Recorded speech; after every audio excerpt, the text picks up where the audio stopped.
And we have Notre Dame hockey head coach Jeff Jackson with us this afternoon. First question will be coming from Darren Pritchett.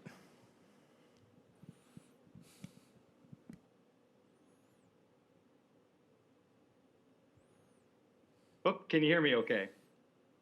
Sure can. Okay. Coach, I'm just wondering at this point, with everything that's gone into this preseason, is this week more like of a normal prep week for you getting ready for Wisconsin? Yeah, we have a normal practice week. The biggest challenge we have this week is it's also the week prior to final exams, so we have reading days starting on Friday. Last day of classes are on Thursday, so that creates a little bit of a challenge just because it's the last week before finals, and it's usually as challenging of an academic week as finals week is in many cases. So we're going to try to, I mean, we've had 3 months to prepare basically, so we're going to try to make sure that we keep it short and try to get them in and out as quickly as possible this week. Our next question will be coming from Pete Byrne. Hey, Coach, good to see you. Even though you can't see us, I've got two questions for you. First of all, given just how strange this year has been, I'm curious how good it must feel for you to be getting into as normal of a hockey season as anything's been normal the last 6 months. And then secondly, what has been, do you think, the biggest challenge in terms of getting your team ready, given how different the climate is right now? Thanks, Pete. You know, I'd say that first of all, I mean, obviously the guys are biting at the bit. I mean, they're tired of practicing and hitting each other in practice. I mean, they need to play games, and that ties into the second question. Is just the biggest challenge has been we started school on August 10th and we started practicing sometime around the 13th, I believe. So, like I said, we're basically 3 months, and normally in a normal year we're 6 weeks before the first game, and this is quite a difference. And the challenge has been just trying to make sure we keep our guys engaged and make it exciting for them to come to the rink, and that's hard to do. I mean, we've really spent a lot of time on skills and fundamentals, and we've done a lot of small games, and we've scrimmaged every Saturday just to let the guys play. And I think that they are extremely excited about the opportunity to play. Their lives evolve around what they do in the classroom and what they do on the ice. And, I think they've been looking forward to this day ever since we started school. And if you think of the fact that really we finished up mid-March last year, so it's been a long time since these guys have played a hockey game. And I think that I think they're excited, and the one unfortunate part for us as coaches, and I'm sure that we'll see a lot of bumps along the way. This applies probably to every team in the conference, but because nobody's played for several months, and we usually have the exhibition game and 6 non-conference games before we play a league game, and now we're starting the season with league games, and it could be entertaining. Let's put it that way. I'm sure there's going to be a lot of mistakes to be made, and it'll take probably a little time to acclimate to actually playing serious hockey again. Our next question will come from Greg Cameron. Afternoon, Coach. What decision, if any, has been made regarding fan attendance this weekend? And what have you told the guys in advance if there aren't going to be fans about feeding off of their sort of their own atmosphere? That is going to be an unusual circumstance, Greg. I mean, I think right now everything is still pending in a lot of ways because we're not only dealing with the university's protocols, but we're also dealing with the state of Indiana. And because we've had a lot of requests from NHL scouts, we had a lot of requests. Obviously, family members are the first priority, but I don't think there'll be fans for this month. I think we'll pretty much rely on. Our guys, having their own engines. It's not going to be just like in football and every other sport right now that is having the opportunity to play. It's not going to be the same environment. You have to create your own mindset as far as how to approach the game. I do believe, like the NHL, that we will have crowd noise kind of murmured into the building. It won't be at the same level. And obviously fans in the stands, our band, all those things are going to be missed. Our student section. But we have to, we're getting the chance to play hockey. So I think the guys, especially in the early games, I think that it won't be a huge distraction, but it will be a factor. You rely on the fans sometimes to dictate officiating calls and things like that. So there will be some differences, but right now I think it's just about getting back to playing the game and frankly to be motivated to play and not worry about having that advantage with the crowd in the building. And the way the schedule turned out, I think we play 8 of the 10 games at home. So we are going to miss the fans without question. We have a great season ticket holding base, and we have a great student section and band, as I mentioned, and it will be missed. And this week will be the first week we're actually over in our locker room facility. Even though we're split up and kind of separated, we're still in our side of the building. We've been over on the visitors' side for the first 3 months, basically, and I think the guys will be happy to be back in the main building, but in our main locker room facility. And hopefully when we come out, come Friday night, I hope we come out with that same energy that we would regardless of the fan base. Our next question will come from John Finneran. Hi, Jeff. Good to see you. Was John. wondering if you could tell us a little bit about how the team is coming together in goal, on defense, and in the forward lines. What kids coming back or what players coming back have stepped up their games? What to see from the incoming freshmen? Well, I think that we didn't have a major turnover from last year, so the success of our team is more than likely going to be based on our returning guys. I mean, we have 4 recruited freshmen that will all play and will have some kind of significant role with our team, but they are freshmen. But the base of our team is all returning guys.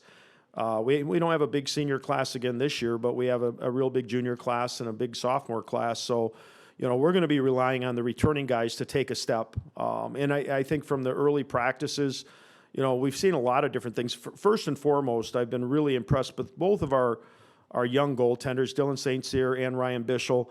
But St. Cyr came back with a fire in his eyes. This is the best shape that he's been in since he's been here. He obviously, regardless of the COVID restraints that he dealt with over the summer like everyone, he obviously trained extremely hard coming into this year. He's in the best shape of his life, and he's looked extremely good in practice. But Ryan Bischel's also had his moments, just not quite as consistent as Dylan.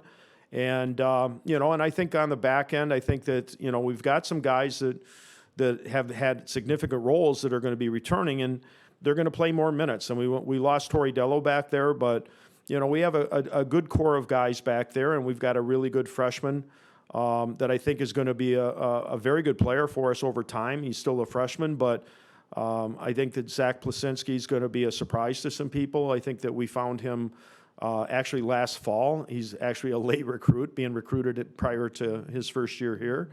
But I think he's going to have a significant impact over time. But I do think we're going to rely on on Matt Hellickson and Nate Klurman and Spencer Stastny, and we're hoping Nicky Lieberman takes a big step this year.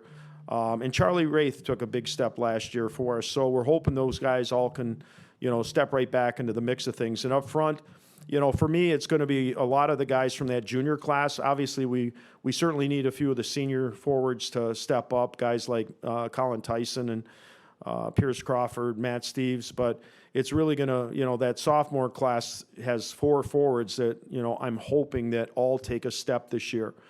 Whether it be Michael Graham or Alex Steves, but I've been really impressed in training camp with Jakeavanka. I think he's had an exceptionally good camp. And I think that, from my perspective, Graham Slaggert's moving to center. And, hopefully he'll be a guy that can also be a contributing factor offensively.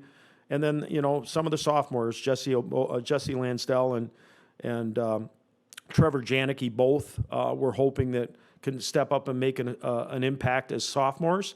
And 2 guys that didn't play much last year right now are slated to be in the lineup. Both Max Ellis has had an extremely good camp, and I think that Solik Bakish has had an extremely good camp as well. So some guys that are earning their way into the lineup from the freshman year could have an impact, and we're hoping that's the case.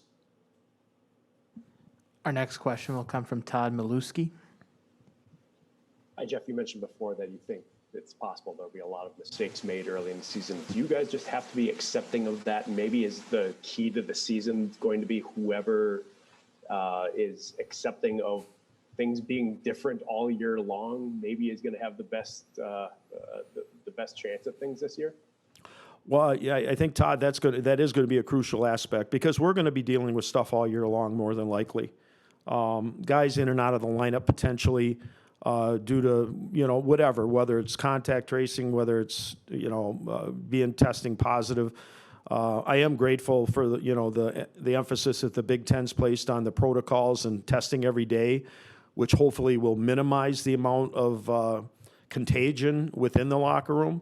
But there is going to be change. I mean, whether it be, not having crowds in the building, whether it's, the manipulation of your lineup just based on who's healthy and who's not. I think that whoever does handle that adversity the best is going to have an advantage. And, that's one of the reasons I'm grateful we do have a pretty solid returning group. But on the other side of that is that one of the deficiencies in our team last year is not being extremely good in those adverse situations, late in games, third periods. And so we have to show growth this year. I think that's going to be the biggest challenge. I think I like the fact that we're, a little bit more veteran oriented than we've been the last couple of years. But on the other side of that is that we're going to have to find a way to get back to that 3-goal a game margin that we've had in recent years, where last year we fell below 3 goals a game, and our goals against also went up a bit too. So we have got to try to get back to the basics of what we do and what we do well. And I'm hoping the maturity of this team will help that happen. And I think you're absolutely right on. I think the teams that manage the craziness that we may end up dealing with will be the teams that have the most success. Our next question will come from Dan Kelly. Jeff, you mentioned an exceptional training camp from Jakeavanka. What's really stood out from Jake here early preseason? Well, Jacob has always had some real strengths to his game, and it's been more probably his strength and his being hard to play against. Physically, he's a horse. He's been a good 200-foot player for us, and the one of the reasons when we recruited him early on, when he was still playing for the Chicago Mission, is he had some offensive upside.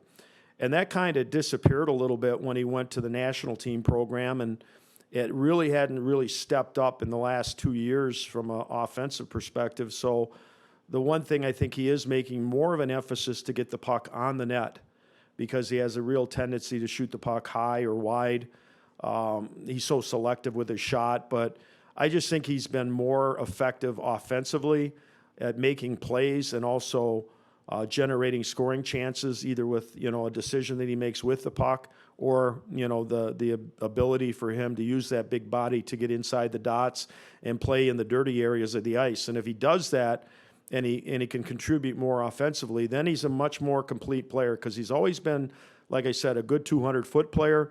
But we need him to be good on the offensive side, the 90 feet on the offensive side.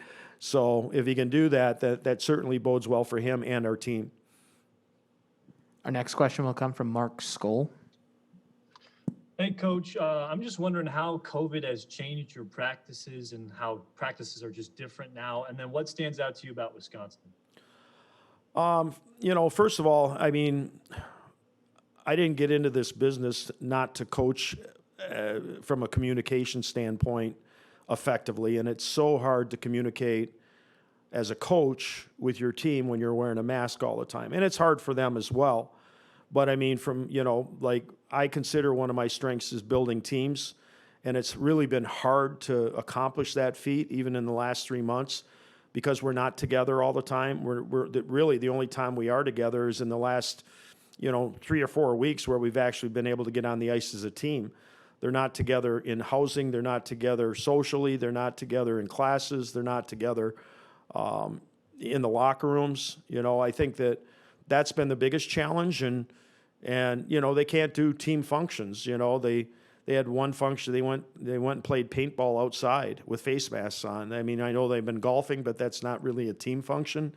So it's been really challenging in that regard. And as I mentioned, coaching with a face mask on, my sense of humor is a little sarcastic at times. So they can't see me smiling sometimes when I'm joking with them. And, and so they take everything too serious. They do that in anyways. But, I think that's been the biggest challenge. And as far as Wisconsin goes, I mean, they have some tremendously skilled players, maybe the best player in the country in Cole Caulfield.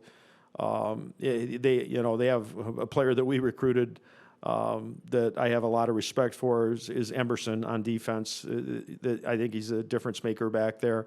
But I mean, they have a number of really talented forwards: Holway, Caulfield, Baker. They have a lot of guys that are a fast team. They play fast, and then strategically, they're hard to play against in a lot of areas of the ice. I mean, they really do a good job of being aggressive, holding. Staying up with their defense, causing turnovers through the neutral zone. So they've, and the big question mark for a lot of our teams this year is like, what's it going to look like in the crease, and I think that they have some guys there that have that I've seen play that have some ability back there. So like if they get the goaltending that they're, and I know that Tony's probably hoping for, is that they have a chance to be a very good hockey team.